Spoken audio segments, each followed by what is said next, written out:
Hi, and welcome to our podcast, Good Deeds Real Estate with a Mission. I'm Diane Davidson from the Fine Homes Group International at Keller Williams, and this is Nicole Quinn.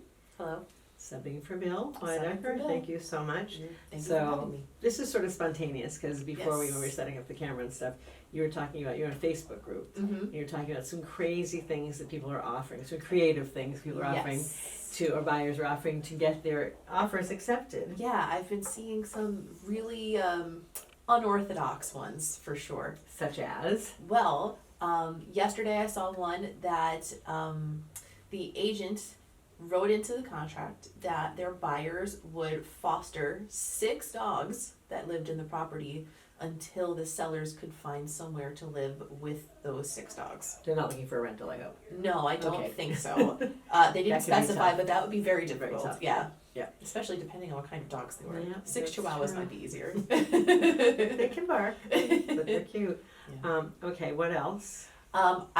They do seem to revolve around pets pretty Mhm. often. I saw another one where the buyers agreed to keep all of the cats that lived there, just keep them, not ever give them back. Like those were just their cats now. And there were even specifications about them having to treat the cats well, if I'm not mistaken. That's fun, deed restrictions on cats. Yep. I just can't, I would be, honestly, I would miss my dog too much. I know, I would too. I wouldn't think that was a positive. I know. I guess you have to do what you have to do, but I would be too sad to even, I would just stay in the house. Maybe the foster thing, but not the Yes, permanent exactly. The foster thing could work. But those are obviously not the norm.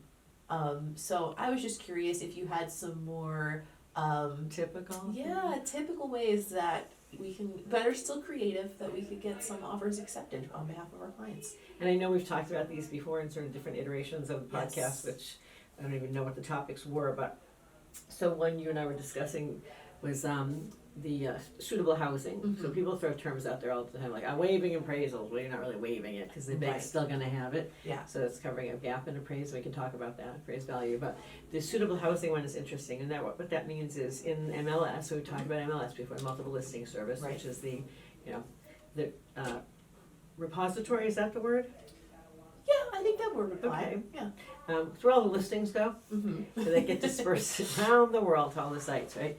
And so agents will put language in the remarks that says subject to seller finding suitable housing. Right. And so what that means is the seller is going to take the seller hat off, put the buyer hat off, go look for houses, put an offer in, and the offer is going to be subject to them being able to close on their home. Right. So in this market, even if you offer to foster the dogs, you're not so competitive as a buyer. And so the buyers, their house is hanging out here waiting for the seller to find something, and it's less likely that the sellers will prevail with their offer because they're not as attractive to the next seller Right. as someone who doesn't have a home to sell. Yeah. Sounds like a bit of a traffic jam, really. Exactly. Yeah. So we have come up, quite a while ago, we came up with sort of a method for, on behalf of our sellers, whereby we put language into the listing, to Mhm. MLS, that says, sellers prefer closing within 45 days or 30 days, and the ability to remain in the home. And it's okay with the lender to dispel any misconceptions out there. The lender is fine with somebody, with a buyer borrowing and allowing somebody else to be in that home for up to 59 days. Right. Okay, because at the closing, the buyer signs an affidavit saying they intend to occupy within 60 days. And so that's fine with the lender. No bank fraud there. Okay. You can just disclose, it's we write in the agreement. And so we turn that around, as we often do, when we represent a seller, we understand what could work for a buyer. And when we work with buyers as clients, we understand what appeals to a seller. Mm-hmm. So when we see that language in MLS, what we will often do, trade secrets here, by the way, in case there are any agents watching. What we'll often do is have our buyers offer to close within 30 days or whatever it's reasonably possible for them to do so, and allow the sellers to stay. Because then, from the day of the closing, those sellers become a much more attractive buyer to get into their next property because they don't have a home sale contingency. And just so we're clear, they can stay for 59 days after the closing. Correct, sorry. Yeah, so that's the actually closing. a pretty long time. Yeah. It's a fair amount. So that's that one, that's the fair, they call it, people call it the suitable housing clause. Mm-hmm. And it, as I said, it appears in the public remarks or non-public in MLS, Yeah. the agent-to-agent communication, if you will. But it's a tough one to accomplish. They'll find suitable housing. They probably just won't get suitable housing. Gotcha. Right. Yeah. So that leaves the buyer kind of in a lurch. Yeah, that wording leaves it open. Correct. Yeah. Yeah. And then what does suitable housing mean? It's just something they want to move into. Yeah. Probably maybe with 6 dogs. I don't know. Yeah. 5 cats or how many animals there were. Honestly, the 6 dogs is really what's tripping those people up, I think.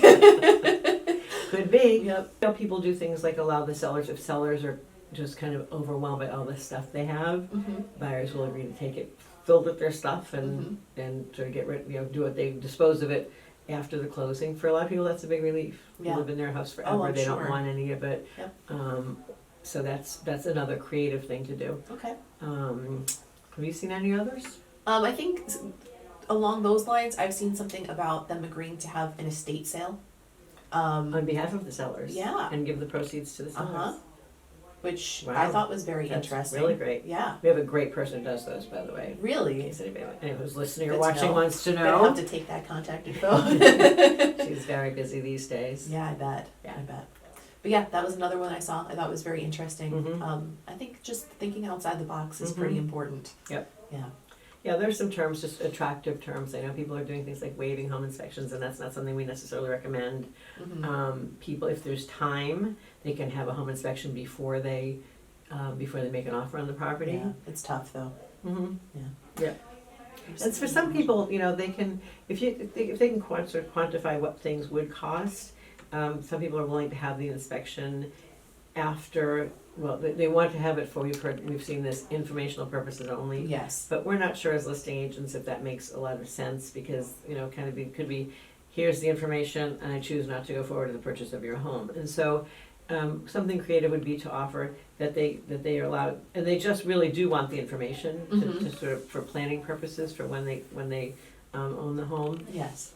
It's harder and harder to line up people to work on homes, or it takes, I should say, that there are more delays than there used to be. Mm-hmm. So one of the things sometimes buyers will do is ask to have a home inspection, not as a contingency, but to have it once their mortgage contingency has been satisfied. Okay. So once they're sort of ready to close and they're just waiting, Yes. and so to have it So they then, genuinely. they genuinely just want to know before they move in, but would never Right. use it to Yeah. get out of the transaction. That makes a lot of sense. And another thing that I'm noticing here, everything that you're saying, it seems like it's very dependent on the agents communicating with one another and saying, this is what I have to offer for my clients and this Mhm. is what my clients need, and coming to a deal that's very good for both parties. Yep. Yeah. Okay, now I'm gonna get my high horse a little bit here, but I think sometimes agents lose sight of the fact that we are there to help our clients achieve their goal. Mm-hmm. And a seller's goal is to sell the home at a combination of price and terms that they're good with. Yes. And a buyer's client's goal is to buy the home at a combination of price and terms that they're good with. Right. Right? Mm-hmm. And we do sometimes see, and I don't think it's just this market, I really think it's just kind of it's the way some people have to posture and have the last word. We can sort of tell when an agent, if there's some terms that need to be negotiated, we can tell when the other agent doesn't ask their client. Okay, yeah, When they answer for them. right. And that doesn't mean they're a fiduciary. Yeah. That means they're overstepping their bounds. Yeah. And they're speaking for someone without speaking to them. Mm-hmm. And that's, I can tell you when it happens on our team, it's upsetting. Right. Because we know, and oftentimes the client comes around, but the client doesn't really come around. The client is actually finally given the option. Yeah. I said to somebody today, as agents and as fiduciaries, it's our job. We inform and you decide, Mm-hmm. right? It's our job to lay it all out there for you and help you make the decision that works best for you. Mm-hmm. And that's not something we always see. And I know I just got off on a tangent. I couldn't help it because it just happened today. But I'm sorry. It's an important tangent, though. It is. Yeah, It it's is. something that people need to think about. Communication in this bit, well, in life in general, is really Oh, important. of course, but, yes, yeah. but especially as agents, Mhm. because you're speaking on someone else's behalf. Exactly right. Yeah. Yeah. Yep. Speak with them.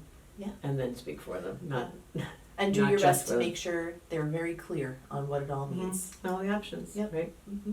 Absolutely. Okay. Well, I think that's we've covered dogs, cats, tangents, options, and So I think that's good Yeah, for I now. think we covered all the bases today. Thank you very much for playing. Thank you. And thank you. Please be sure to subscribe to us on YouTube or follow us on your favorite podcast platform. I'm always so proud when I do that on First Take. Very nice.